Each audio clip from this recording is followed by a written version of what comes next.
শিক্ষার্থী বন্ধুরা, আজকে আমরা স্মার্টফোনের নতুন আরেকটি টেকনোলজি জানবো। আমরা আগে বলেছিলাম স্মার্টফোনে যে ডিসপ্লেগুলো হয়ে থাকে মার্কেট থেকে আমরা যেগুলো এনে থাকি সেটি হয়ে থাকে ফ্রেম সহ, ফ্রেম ছাড়া। আরেকটি হচ্ছে লক ডিসপ্লে। লক ডিসপ্লে সাধারণত আইফোনের ক্ষেত্রে ব্যবহার হচ্ছে। আমরা সেই জন্যই আজকে যে ক্লাসটি নিয়ে এসেছি আপনার সামনে সেটি হচ্ছে আইফোন। আইফোনের ক্ষেত্রে সবচেয়ে সুবিধা যে বিষয়টি সেটি হচ্ছে এই ডিসপ্লে কখনো আপনি ডিসপ্লে সেপারেটর প্রয়োজন হয় না, কারণ এখানে কোনো অ্যাডিটিভ নেই। অ্যাডিটিভ ছাড়াই সেটি মূলত দুটি স্ক্রু দিয়ে এটি সংযোগ করা থাকে। আর যে স্ক্রুটি সংযোগ করা থাকে সেই স্ক্রুটি হচ্ছে 0.8 mm স্ক্রু।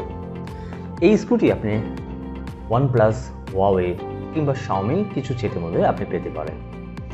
তবে যেইটা হোক না কেন এই স্ক্রুড্রাইভারটি দিয়ে আপনি সবগুলোই ফোন ডিসঅ্যাসেম্বল করতে পারবেন।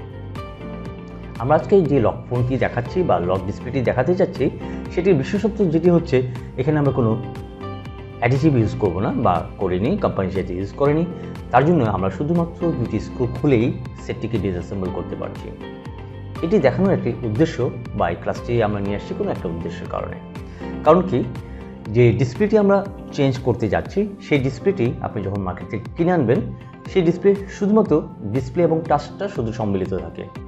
কিন্তু এই লক ডিসপ্লের সাথে যে বিষয়টি থাকে সেটি হচ্ছে home button, speaker, front camera এবং সেন্সর।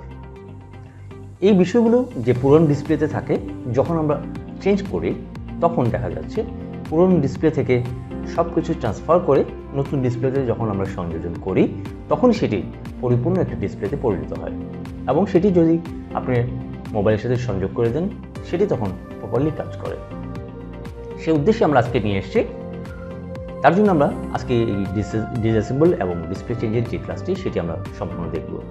কিন্তু শর্ত থাকবে একটাই, পূর্বে যা বলেছি আবার বলবো, যখন আপনি কোনো স্মার্টফোন খুলবেন প্রথম শর্ত থাকবে আপনি অবশ্যই ব্যাটারিটিকে ডিসকানেক্ট করুন। ব্যাটারি ডিসকানেক্ট করা ছাড়া আপনি কোনো একটি ফ্ল্যাক্স কেবল বা কোনো একটি কানেক্টর কখনো আপনি ডিসকানেক্ট করবেন না। এতে আপনার অজান্তেই মোবাইলে যে কোনো সমস্যা হয়ে যেতে পারে, যেটি আপনি কমপ্লিট করার পরে বুঝতে পারবেন কোনো একটিতে ফল্ট করতে পারে।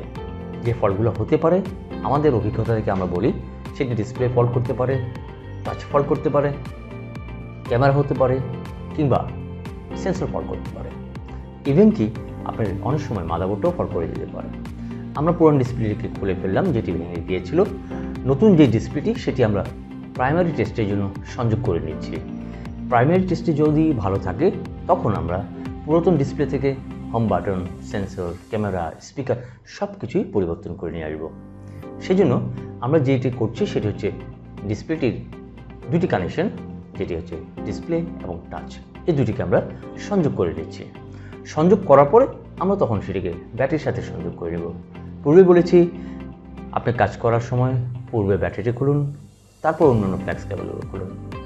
যখন আপনার কাজ সম্পূর্ণ হয়ে যাবে, সবগুলো কানেক্টর লাগানো হয়ে যাবে, তারপর আপনি ব্যাটারিকে সংযোগ করে দেবেন। আমরা ব্যাটারি সংযোগ করে দিলাম। এবার আমরা দেখে নিই যে নতুন ডিসপ্লে আমরা সংযোজন করতে যাচ্ছি সেটি আসলে সঠিক আছে কিনা, অর্থাৎ ডিসপ্লে গ্রাফিক্স ঠিক আছে কিনা, টাচটি প্রপারলি কাজ করছে কিনা। সব কিছু ঠিকঠাক থাকলে আমরা সেটিকে অ্যাসেম্বল করার জন্য প্রস্তুত হয়ে যাব। আমরা দেখতে পাচ্ছি যেহেতু অ্যাপেল ফোন সেই জন্য আমরা এটি একটি অ্যাপেলের লোগোটা দেখতে পাচ্ছি।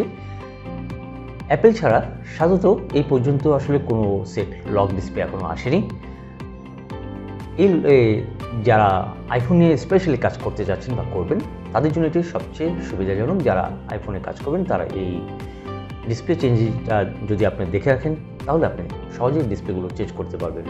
আর আমরা যেটা বলে থাকি স্মার্টফোনের মধ্যে আইফোনে যে ডিসপ্লে চেঞ্জিং সেটি সবচেয়ে সহজ কাজ, তবে শুধু একটু মাত্র সাহস হলে হয়ে যাবে।